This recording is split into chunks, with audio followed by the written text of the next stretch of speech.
ನಮಸ್ತೆ ಎಲ್ಲರಿಗೂ ಮಾಂತರಗಳ ನಮಸ್ಕಾರ. ಇವತ್ತು ನಾನು ಕರಾವಳಿ ಮತ್ತು ಮಲೆನಾಡಿನ ಎಲ್ಲ ಮನೆಗಳಲ್ಲಿ ಸಾಮಾನ್ಯವಾಗಿ ಆರೋಗ್ಯ ದೃಷ್ಟಿಯಿಂದ ಮಾಡುವ ಒಂದು ರೆಸಿಪಿ ಮಾಡಿ ತೋರಿಸ್ತಾ ಇದ್ದೇನೆ. ಇದಕ್ಕೆ ಅವರು ಊಟದಲ್ಲಿ ಮೊದಲ ಸ್ಥಾನ ಕೊಟ್ಟಿದ್ದಾರೆ. ಐತಾಳ್ಸ್ ಕಿಚನ್ ಎಲ್ಲ ವೀಕ್ಷಕರಿಗೆ ಸ್ವಾಗತ. ಇವತ್ತು ನಾನು ಕೆಲವು ತಂಬುಳಿಯ ವಿಧಾನವನ್ನು ಹೇಳಿಕೊಡ್ತಾ ಇದ್ದೇನೆ.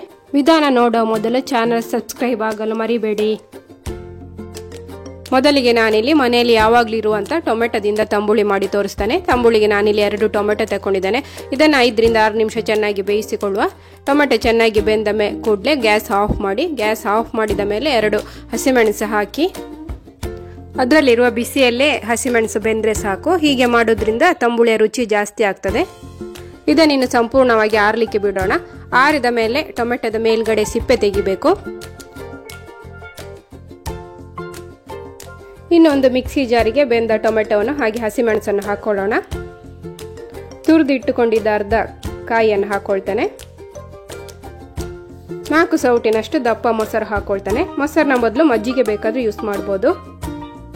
ರುಚಿಗೆ ತಕ್ಕಷ್ಟು ಉಪ್ಪು ಹಾಕಿ ಇದನ್ನ ನೈಸ್ ಕಡಿದು ತರ್ತಾನೆ. ಇನ್ನು ರುಬ್ಬಿದ ಈ ಮಿಶ್ರಣವನ್ನು ಟೊಮೆಟೊ ಬೇಯಿಸಿದ ನೀರಿಗೆ ಹಾಕೊಳ್ಳೋಣ. ನಾನಿಲ್ಲಿ ತಂಬುಳಿ ಸ್ವಲ್ಪ ಪ್ರಮಾಣದಲ್ಲೇ ಮಾಡಿದ್ದೇನೆ. ಜಾಸ್ತಿ ಮಾಡೋದಾದ್ರೆ ಎಲ್ಲವನ್ನು ಜಾಸ್ತಿ ಹಾಕೊಳ್ಳಿ. ಇನ್ನು ತಂಬುಳಿಯ ರುಚಿ ಹೆಚ್ಚಿಸಲಿಕ್ಕೆ ಇದಕ್ಕೆ ತುಪ್ಪದಲ್ಲೇ ಒಗ್ಗರಣೆ ಕೊಡಬೇಕು.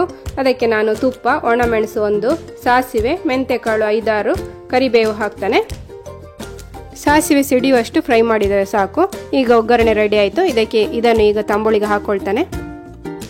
ಈಗ ರುಚಿಯಾದ ಟೊಮೆಟೊ ತಂಬುಳಿ ರೆಡಿ ಆಯಿತು. ಇದನ್ನು ಬಿಸಿ ಅನ್ನದೊಂದಿಗೆ ಮನೆಯವರಿಗೆ ಸರ್ವ್ ಮಾಡಿ.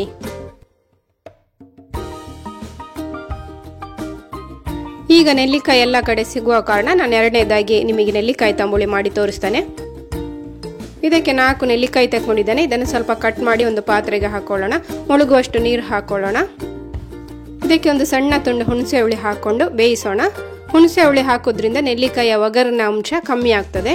5-6 ನಿಮಿಷದಲ್ಲಿ ಇದು ಚೆನ್ನಾಗಿ ಬೇಯುತ್ತದೆ. ಈಗ ಇದು ಸಂಪೂರ್ಣ ಆರಿದೆ. ಆರಿದ ಮೇಲೆ ಇದರಲ್ಲಿರುವ ಬೀಜ ಎಲ್ಲ ಸಪರೇಟ್ ಮಾಡಿಕೊಳ್ಳಿ.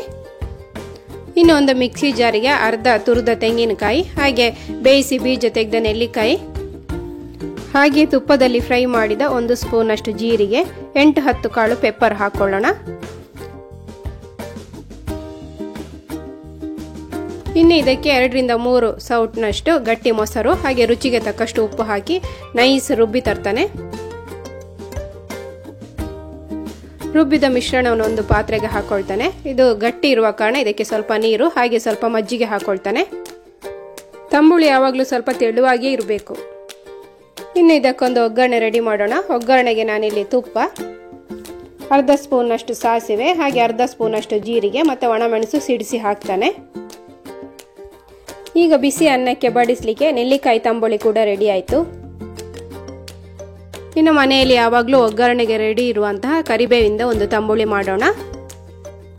ಗ್ಯಾಸಲ್ಲಿ ಒಂದು ಸಣ್ಣ ಬಾಣಲೆ ಇಟ್ಟುಕೊಂಡಿದ್ದೇನೆ. ಅದಕ್ಕೆ ಸ್ವಲ್ಪ ತುಪ್ಪ, ಹಾಗೆ 8-10 ಕಾಳು ಪೆಪ್ಪರ್ ಹಾಕೊಳ್ತೇನೆ. ಅರ್ಧ ಸ್ಪೂನ್ ಅಷ್ಟು ಜೀರಿಗೆ ಹಾಕೊಳ್ಳೋಣ. ಇದನ್ನು ಚೆನ್ನಾಗಿ ಫ್ರೈ ಮಾಡಿಕೊಳ್ಬೇಕು. ಇದನ್ನು ಫ್ರೈ ಆದಮೇಲೆ ಇದನ್ನು ಮಿಕ್ಸಿ ಜಾರಿಗೆ ಹಾಕೊಳ್ತಾನೆ. ಇನ್ನು ಇದೇ ತುಪ್ಪಕ್ಕೆ ಚೆನ್ನಾಗಿ ತೊಳೆದು ನೀರು ಬಸ್ತಿ ಇಟ್ಟಿದ್ದ ಕರಿಬೇವನ್ನು ಹಾಕೊಳ್ತಾನೆ. ಕರಿಬೇವು ನಾನಿಲ್ಲಿ 2 ಹಿಡಿಯಷ್ಟು ತಗೊಂಡಿದ್ದೇನೆ. ಕರಿಬೇವೆಲ್ಲ ಬಾಡುವ ತನಕ ಇದನ್ನು ಚೆನ್ನಾಗಿ ಫ್ರೈ ಮಾಡಿಕೊಳ್ಳೋಣ. ಸಾಧಾರಣ 3 ರಿಂದ 4 ನಿಮಿಷ ಬೇಕಾಗ್ತದೆ. ಫ್ರೈ ಆದಮೇಲೆ ಇದನ್ನು ಕೂಡ ಮಿಕ್ಸಿ ಜಾರಿಗೆ ಹಾಕೊಳ್ತಾನೆ. ಸ್ವಲ್ಪ ಆರಲಿಕ್ಕೆ ಬಿಡೋಣ. ಇದಕ್ಕೆ ಸ್ವಲ್ಪ ಕಟ್ ಮಾಡಿದ ತೆಂಗಿನಕಾಯಿ ಹಾಕೊಳ್ತಾನೆ. ಹಾಗೆ ರುಚಿಗೆ ತಕ್ಕಷ್ಟು ಉಪ್ಪು ಹಾಕೊಂಡು ಇದನ್ನೊಮ್ಮೆ ಗ್ರೈಂಡ್ ಮಾಡಿ ತರ್ತಾನೆ.